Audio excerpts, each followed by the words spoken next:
I brought you a story not so long ago about one of my drivers who forgot to pay the ULEZ and congestion charges. They were 24 hours late, and despite arguing, the prices went up and up and up. Well, the local MP got involved, and of course, we got a solution to the problem. They said, if you pay £80 for each one by the 1st of March, there'll be no problem. Well, on the phone yesterday he went, tried to pay them, and very mysteriously they had no record of any emails or any communication regarding reduced rates. It just shows what a cash cow and an absolute shambles it is. We went back to the local MP and he said, okay, leave it with me, and he emailed them again, so we'll see what happens with that. I'm not hopeful. I'm just a taxi driver, but there is so much more effect on many others.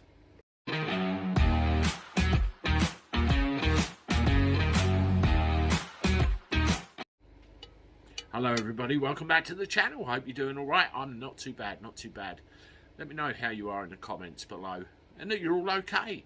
Well, this bloody ULEZ thing, it really is causing an absolute stir all over the place. You know, I don't think we realise how much effect it will have on people. And when they move over to things like tyre tax, which I bought you yesterday, and possible road user charging, it gets even worse. But let's stick with the beast we've got at the moment, ULEZ charging. You know, £12.50 a day to go into the ULEZ zone. And think, if you're working in London overnight, you're going to cop that twice, and then you've got to get back out again. No, it just doesn't work.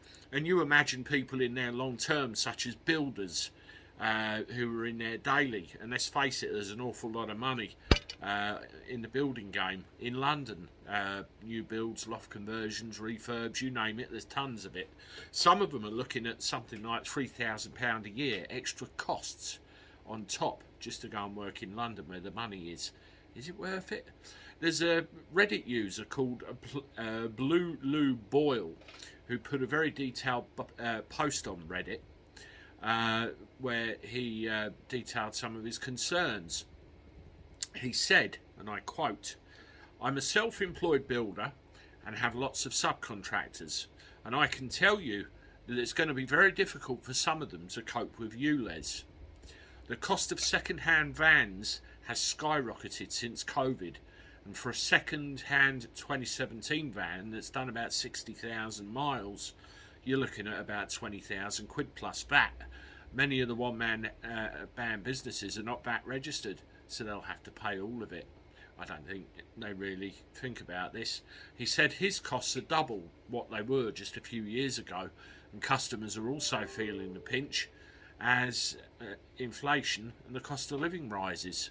The combination of these factors means that our wages are going down, and many of us need new cars we can't afford, the builder added.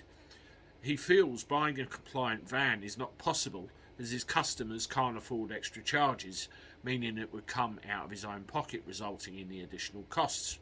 "My colleagues and friends are scared they will have to sell their homes when combining this cost with the extra. They're not well off. They've worked very hard, but they're not well off.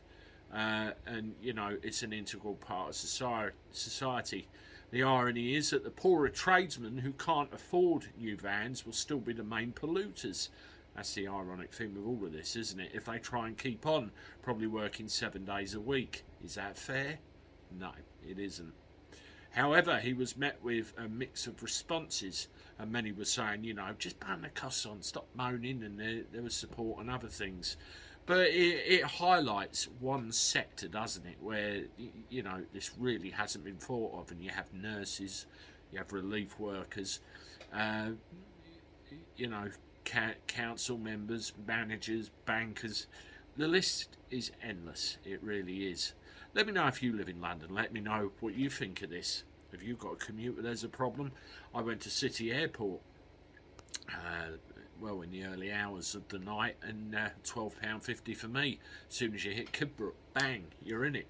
It's not great. Anyway, I'll see you soon with one more. Toodaloo.